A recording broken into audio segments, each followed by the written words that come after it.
샬롬 샬롬 샬롬 샬롬 샬롬. 하나님 사랑합니다. 여러분 주 안에서 사랑합니다. 23장 말씀 중에 6절에서 14절 손에 에봇을 가지고 내려왔더라. 누구예요? 아비아달이죠. 아히멜렉의 아들 아비아달이 그일라 다윗에게로 도망할 때 손에 에봇을 가지고 내려왔더라. 이렇게 증거되어 있어요. 다윗이 그일라에 있을 때인데 제사장 아히멜렉의 아들 아비아달이 다윗에게 몸을 피하려고 에봇을 가지고 내려왔다는 거죠. 에봇은 제사장이 입는 겉옷에 걸치는 조끼나 앞치마 형식의 옷을 말하는데 가슴 쪽엔 12지파를 상징하는 보석이 박힌 판결 흉패가 있고 그 주머니에는 빛을 상상하는 우림과 완전을 의미하는 둠밈이 들어있어요. 우림과 둠밈이 들어있습니다. 대제사장만이 입는 이 에봇의 의미가 뭐냐면 하나님이 함께 하신다 이런 뜻을 갖고 있죠.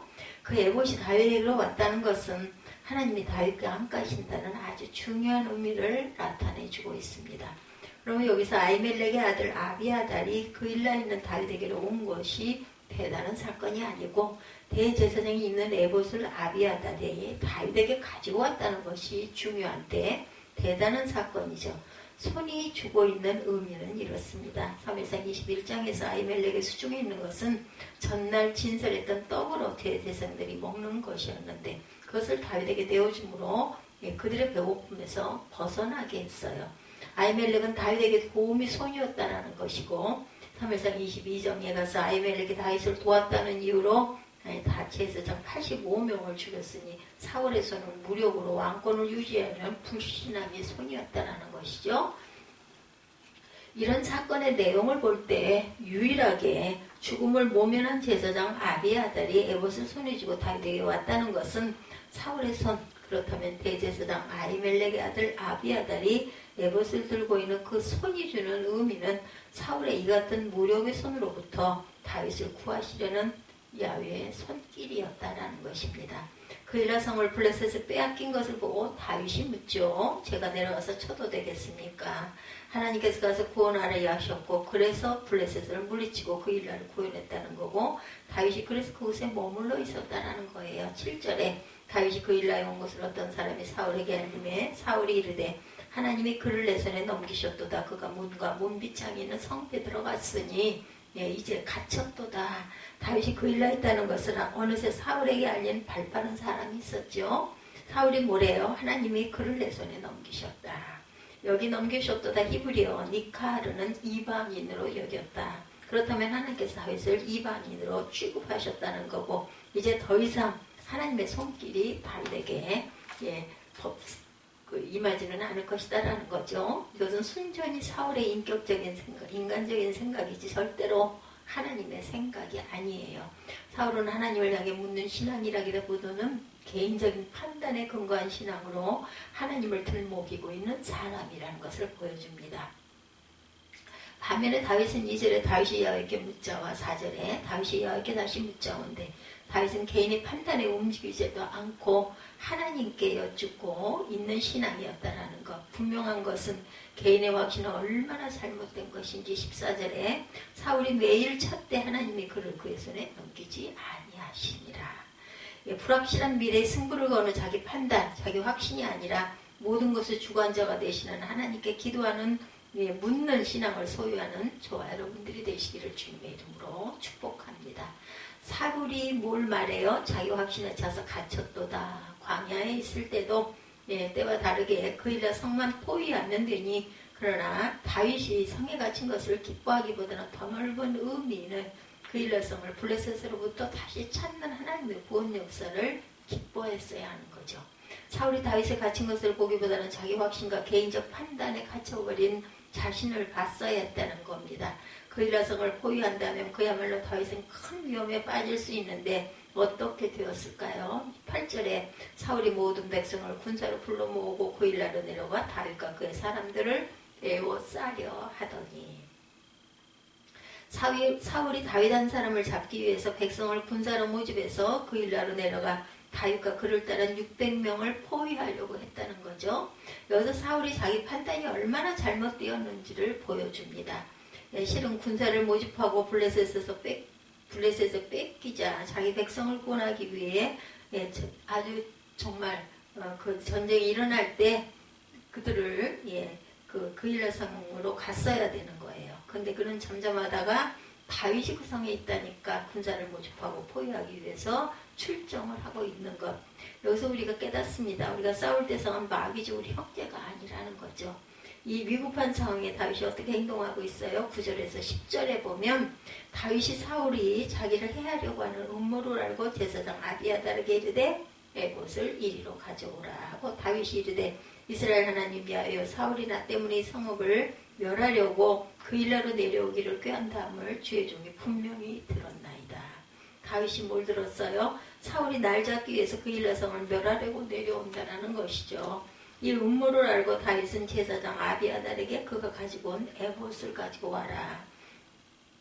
말씀드린 것처럼 하나님이 함께 하신다는 그 뜻을 갖고 있는 그 에봇을, 그리고 우림빛으로 인도하실 거고 둠미 완전하게 인도하실 거라는 확신을 가지고 그리로 실제로 묶고 있는 모습을 보입니다. 11절에 그일라 사람들이 나를 그의 손에 넘기겠나이까 주의 종이 들은 대로 사월이 내려오겠나이까 이스라엘 하나님 야훼여 원하건대 주의 종에게 일러 주옵소서 하니 야훼께서 이르시되 그가 내려오리라 하신지라. 하나님께 두 가지를 묻죠. 하나는 그일라 성을 포위했을 때 그의 사람들이 자기들을 살리기 위해서 은인인 다윗을 사울에게 내줄 것이냐 하는 것과 다른 하나는 사울이 과연 내려올 거냐 하는 것에 대한 하나님께 주의 종인 저에게 알려주세요. 다윗이 주의 종이라면서 종의 주인은 그렇다면 누구시라는 거예요? 야훼 하나님이시라는 거죠. 사울은 어리석게도 다윗을 상대하고 있었던 것이 아니라 그의 주인인 야훼 하나님을 상대로 싸움을 하고 있었다는 것입니다. 우리 모두 예수를 믿고 달라진 것은 하나님이 우리의 주인이시며 우리는 그의 자녀이자 종인 것을 믿으시기 바랍니다. 우리가 하고자 하는 일은 어떤 일이에요? 주인 되시는 야훼 하나님의 일인 것을 믿으시기 바랍니다. 다윗이 그일라 사람들이 날 내어 줄 것이냐는 대답을 하나님께 듣지 못하자 12절에 다윗이 이르되 그일라 사람들이 나와 내 사람들을 사울의 손에 넘기겠나이까 하니 야훼께서 이르시되 그들이 너를 넘기리라 하신지라. 다시 물었다는 것이고 그일라 사람들이 널 넘길 것을 하나님이 말씀하시더라는 거죠. 사람들이 알려주는 정보로 움직이는 사울과 하나님의 정보에 움직이는 다윗을 봅니다. 우리는 어떤 사람들일까요? 사람들의 정보에 더 기대하고 기웃거리는 사람인가? 아니면 하나님의 정보를 얻기 위해서 골방에 들어가는 그런 사람들인가? 사람들의 정보를 의지하는 자는 실패를 맛보고 헛짚을 때가 많지만 골방에서 하나님의 정보를 기다리는 사람들은 성공을 맛보고 하나님을 더욱 신뢰하게 되는 것을 믿으시기 바랍니다. 그럼 다음에 어떻게 됐어요? 13절에 다윗과 그의 사람 600명가량이 일어나 그일라를 떠나 갈 수 있는 곳으로 갔더니 다윗이 그일라에서 피한 것을 또한 어떤 사람이 사울에게 말하며 사울이 가기를 그치니라.